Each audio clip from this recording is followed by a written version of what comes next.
Ladies and gentlemen, I take pride in introducing the greatest show on earth.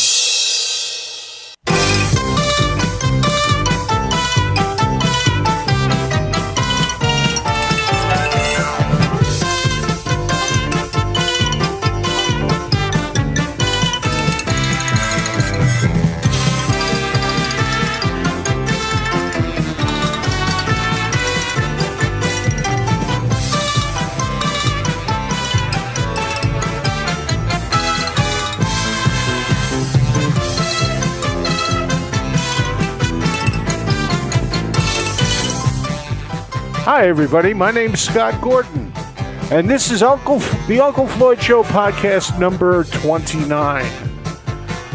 We're glad you come here to listen to us. And this week, I did not have a chance to meet with Floyd. I went over to visit him in the rehabilitation center, but he was off getting some sort of testing going on, and they told me that I could wait, but after a half hour I couldn't stand there anymore. I had to get going. I had other things to do. It's also my time of year where I get all my medical testing done, so I had other appointments I had to go to. So what I'm doing is I'm putting something together that I think you'll enjoy. So sit back, relax, and this is the Uncle Floyd Show podcast. I'm Scott Gordon.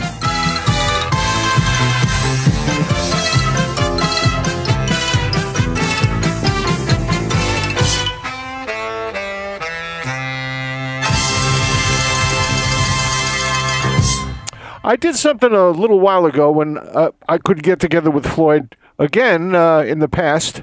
It happens once in a while. He has medical testing and physical therapy and stuff he has to do. And I have stuff I've got to do as well, running the studio and stuff like that there. So what I've done is I've put together another segment of some stuff that we used to do on the radio. And I'm going to answer a couple of questions that have been asked of me, and we'll talk in between the segments. This was a segment we did called New Jersey Newsreel on the Air, and it was on the WFDU section of Garage Sale Music, or the Uncle Floyd on the Radio show. And you guys liked it when I played some of them last time, so I'm going to play a couple more of them again. And we'll be back after this segment and talk to you about some other stuff. All right, here we go. This is New Jersey Newsreel on the Air. From the wide Atlantic Ocean to the mountains of Ramapo, from the Pinelands to the Meadowlands, and the counties where the rivers flow. Welcome to this edition of New Jersey Newsreel on the Air.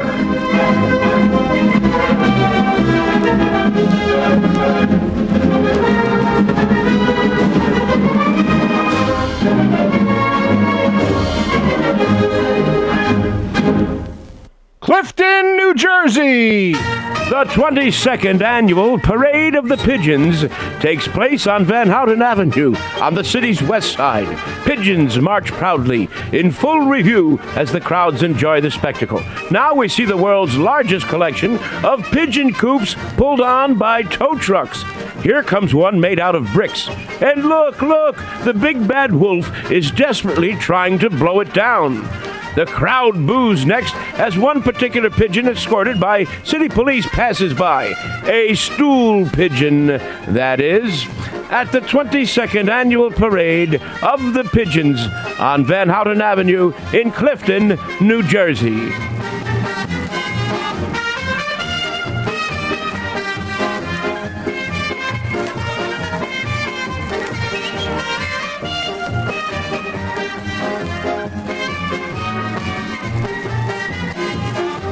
Cherry Hill, New Jersey. City officials smile as they cut the ribbon on the opening of the first Retired Meter Maids Hall of Fame. 187 retired meter maids pass in review in their uniforms of glory and honor.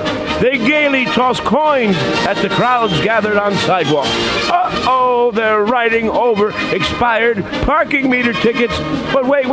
They throw them into the sky to the delight of everyone attending the gala.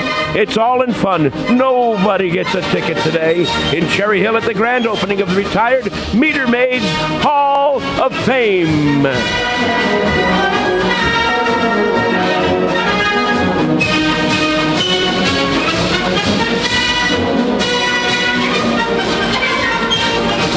Perth Amboy, New Jersey.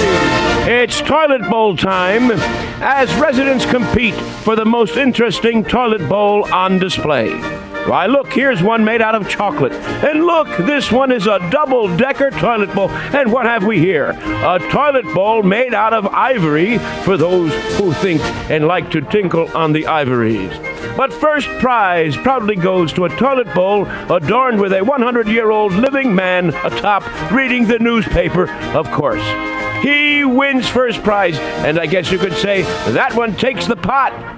Ribbons made out of toilet paper passed around, and next stop, Flushing, New York.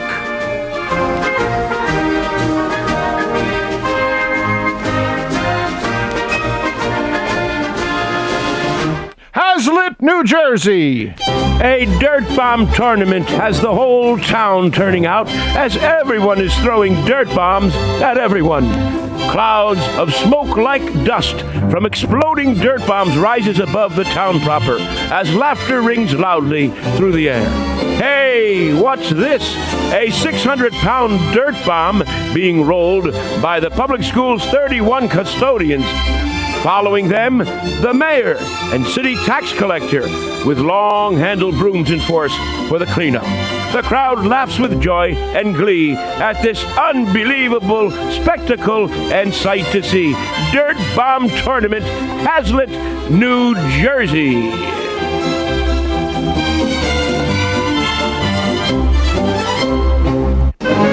You have been listening to New Jersey Newsreel on the air. From the wide Atlantic Ocean to the mountains of Ramapo, from the pine lands to the meadowlands, and the counties where the river flows. You have been listening to New Jersey Newsreel on the air.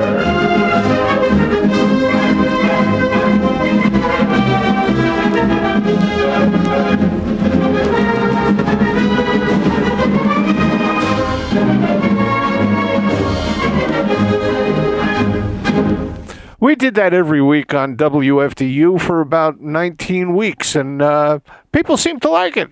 So here we are doing it again for you, so you can hear this crazy stuff that we did at that time. All right, just wanted to remind everybody that if you'd like to get a question in for Floyd or myself to answer, you can email it to us. Just send it to ufpodcast@sge-inc.com. That's ufpodcast@sge-inc.com. All right. Now, people say to me, how come you're always in the engineer seat? Why doesn't Floyd do it by himself? It's very simple. I have a lot more technical ability than Floyd ever had. I'll give you a little bit of an example. One day I called Floyd up on the phone, and I said to him, Floyd, and he sounded very grumpy to me. And I said, Floyd, what's wrong? What's the matter? He said, I'm stuck in the house. I said, you're stuck in the house? How come you're stuck in the house? He said, the garage door won't open. I keep pushing the button and nothing happens. I said, oh, simple. Just go down and reset the breaker. He says, what's a breaker? I said, the breaker, that's the thing in the gray box in the basement where all the switches are. There's one's going to be off a little bit. You just got to shut it off and turn it back on. He says, oh, no, I don't touch those things. I said, well, what are you going to do? He says, well, I've been here for 3 days. Ralph's coming over today. Ralph was his father-in-law at the time. Said, Ralph's coming over today, and Ralph will fix it. I said, well, you don't have to wait for Ralph. Just pull the emergency cord on the door, and you can lift it up yourself. Just lift it up with your hands. He said, what's an emergency cord? I said, that's the white rope that hangs down with the red handle on it. He says, oh, is that what that was? I said, what do you mean was? He said, well, I was standing in the garage and my wife opened the garage door and this thing hit me in the head, so I cut it off. That's Floyd with technical abilities. I should put in one of Skip Rooney's stingers on that.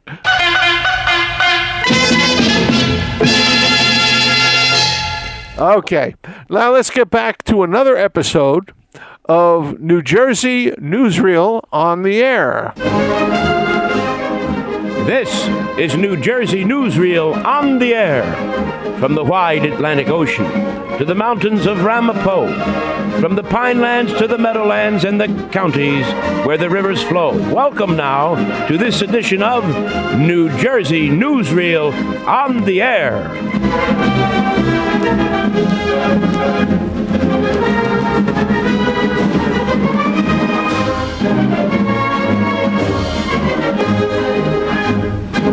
Lavallette, New Jersey.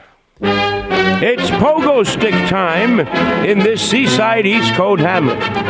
A gala parade of pogo stick hoppers and bouncing their way to and fro. It seems that everybody is on the go.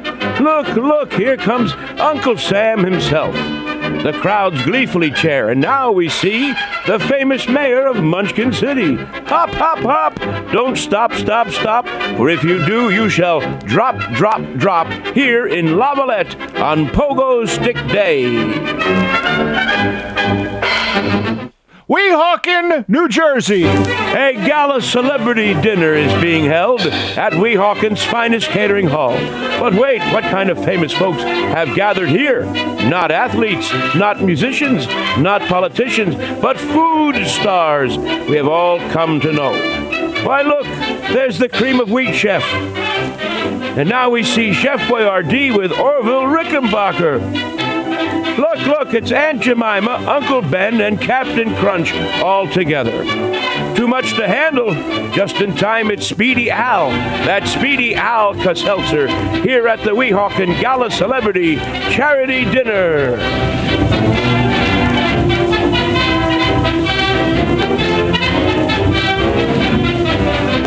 Lake Hiawatha, New Jersey. The last telephone booth is closing its door in this lakeside community pleasantly nestled in western Morris County. A line of people pass in review for one last look. Women weep and men hold back tears as the last pay phone booth will vanish from the landscape. But wait. What's that up in the sky? A flying man in a blue cape has landed, and he begs the town for one final entrance. Yes, it's Superman. And now he's picking up the 700-pound phone booth and flying away with it. Up in the sky. Up in the sky goes Superman and the last telephone booth.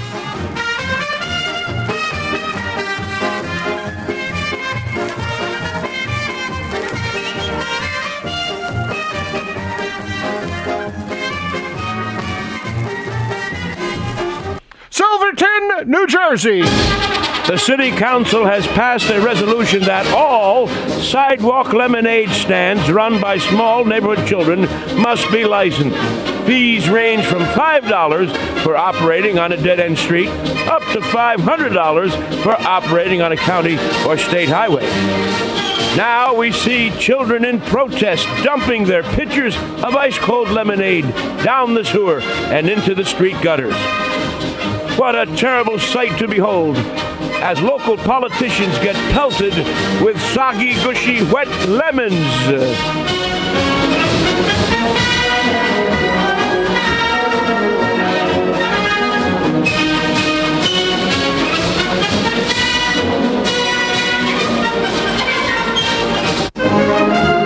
You have been listening to New Jersey Newsreel on the Air. From the wide Atlantic Ocean to the mountains of Ramapo.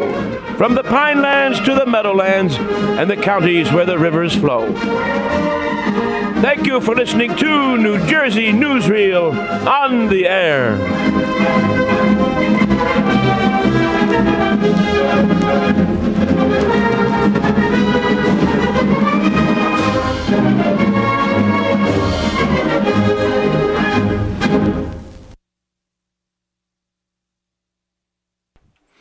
I hope everybody remembers newsreels. They were a lot of fun. When I was a kid, we used to go to the movies on Saturday. That's what our parents did with us to get us out of the house, was to send us to the local movie theater. And usually what they had a couple of cartoons, a short subject like a Three Stooges or a Leon Errol or something like that, and also the newsreel, and then a movie. So we used to go and get our popcorn and stuff and have a great time. And that's what we're doing this for. All right, another story about the show. People ask me constantly, how did you guys do what you did? You constantly do a new show every day. We did 260 new shows a year on an average from 1974 through 2001. And they said, it's impossible for anybody to have that much material. That was the secret. We did not use material. What we did was we looked around us, we saw what was going on, or we found some junk that we were going to break or mess with or that looked funny. And we had fun with it. We got there, we knew where we were going to start, we knew where we were going to end, and we did all sorts of silly stuff in the middle that made no sense to anybody. All right? That's it. That's how the Uncle Floyd Show worked. We were doing improv before people were talking heavily about improv. It was based on the old art called Commedia dell'arte, which was the characters were made and the characters were put in a situation and would react the way the characters were supposed to react. That was what we did. All right. Now, when we come back from the next episode of New Jersey Newsreel on the Air, I'm going to tell you the story about when we met David Bowie for the first time. I'm sure you'll all be interested in that, and we'll be back in a couple of minutes after this segment of New Jersey Newsreel on the Air. This is New Jersey Newsreel on the Air. From the wide Atlantic Ocean to the mountains of Ramapo, from the pinelands to the meadowlands, and the counties where the rivers flow. Welcome now to this edition of New Jersey Newsreel on the Air.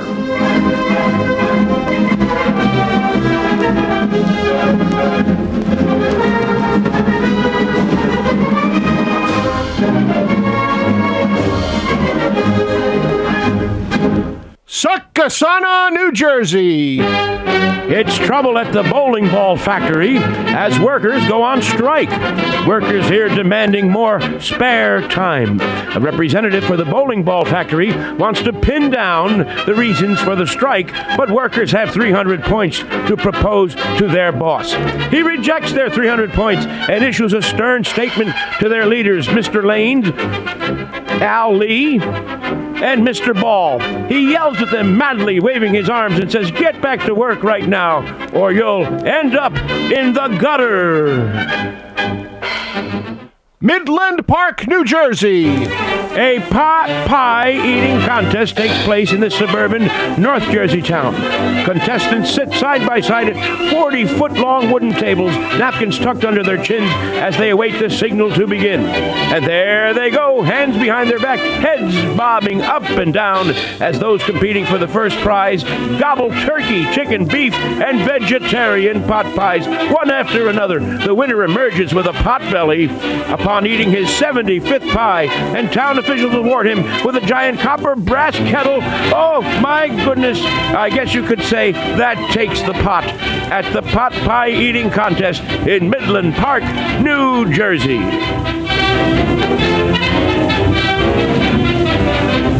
Wallington, New Jersey. A problem arises at a laundromat here, which has detectives baffled and the business community dumbfounded. The laundromat's 32 washing machines and 28 dryers have been spinning continuously for 3 days. Customers bang on the machines to no avail. Electricians have pulled the electric plugs out of their sockets. Nothing seems to stop the spinning cycle. The madness intensifies as the National Guard is called in for assistance.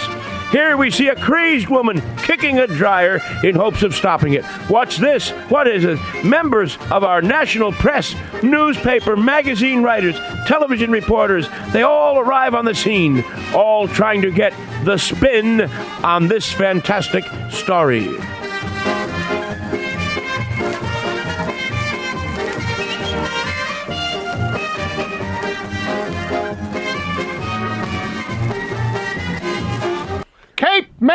Jersey. This popular ocean resort village has a new law for one day only. That's right, it's Cape Day in Cape May. All people must wear a cape or be subject to a fine and possible visit to jail. Everyone, it seems, delights in the proclamation. Restaurants today must only subscribe to the special Cape Day rules and regulations and menu. The menu includes seafood dish, Cape Cod, a poultry dish, Cape Pond, dessert, which of course, Cape Suzette with a cup of cappuccino. But look, guests in honor are here. The boogeyman from Cape Fear and the most famous gangster of all, Al Capone. It's all in fun on Cape Day in Cape May, New Jersey. You have been listening to New Jersey Newsreel on the air. From the wide Atlantic Ocean to the mountains of Ramapo, from the Pinelands to the Meadowlands and the counties where the rivers flow. Brought to you by our special wire services, you have been listening to New Jersey Newsreel on the air.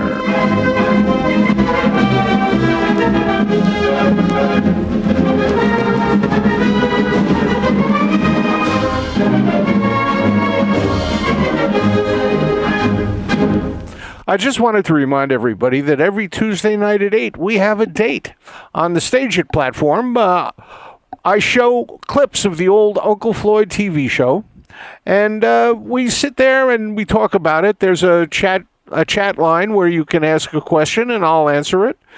And you can chat with other people who watch the show and enjoy it as much as we had doing it for you guys.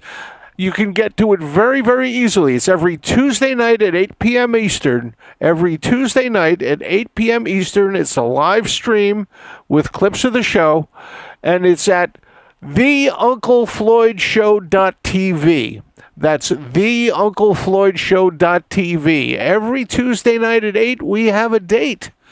And David Bowie, how did we meet him? Because he's talked about Uncle Floyd. His song from the album Heathen, Slip Away, is all about the Uncle Floyd TV show. And David was a good friend of ours. January of 1981, we were doing a show at the Bottom Line. And there's an awful lot of commotion during the first show.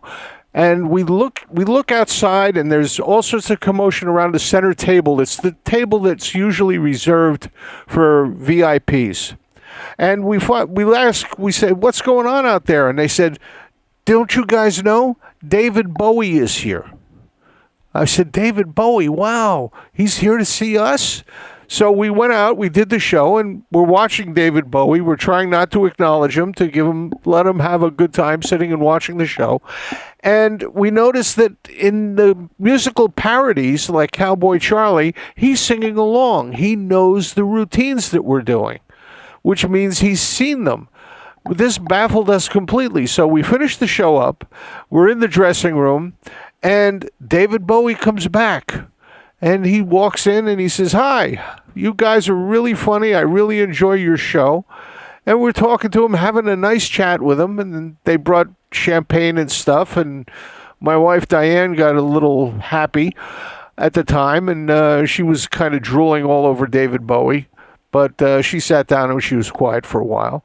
And we're just talking. We're having a nice chat. And Floyd's talking to him. And Floyd had to go out and take care of some business, and we're continuing the conversation. So Muggsy says to David Bowie, he says, so David, how did you get into the show? And he said, well, I hate to say it, but John Lennon told me about the show. Now, John Lennon was shot and killed in December of 1980. It was only a month before this. I said, wow. You watched this with John Lennon? He said, yes, John, Iggy Pop, and I used to sit and watch the show. Unbelievable to us. We were totally amazed. He said, yes, the reason I'm here tonight is we had tickets for this. I was supposed to come with John to see you guys. So that's how we first met David Bowie. It was a great thing to meet David Bowie, but it was very bittersweet for us. All right. I want to thank you guys for coming. Just remember, come to the Stage It Show. This was the Uncle Floyd Show .tv. The Uncle Floyd Show .tv is what it is. The Uncle Floyd Show .tv. And you'll get to see clips of the old show. And it does cost a little bit of money to come and watch, but remember this. Floyd is in rehab right now. He can't work. He can't be entertaining. So what I've done is I've set it up so that after the cost of doing the show on Stage It, all the money goes to Floyd. It's a cash flow that helps him. If you come to that show, it helps Uncle Floyd. So, the Uncle Floyd Show .tv, 8 p.m. Eastern Time every Tuesday night. It's a live stream. It is not archived or repeated, so you have to be there when it happens. And I haven't repeated anything yet. Well, yes, I did. I repeated one thing because people wanted to see it again. So, come on, you're the most important thing to any show. Floyd says this all the time. You, the audience, is the most important thing to any show that there ever was or ever will be. Without you, there is no show. We thank you for coming. We thank you for enjoying. We thank you for laughing along with us. Have a great time. We'll see you next week with Uncle Floyd. And this was the Uncle Floyd Show, is on Tuesday night. This is the Uncle Floyd Podcast. Please tell your friends. Have them come and listen and have a great time with us. We'll see you next week. And this is Scott Gordon saying bye for now. This program was produced in the studios of Scott Gordon Enterprises, Incorporated in Paramus, New Jersey.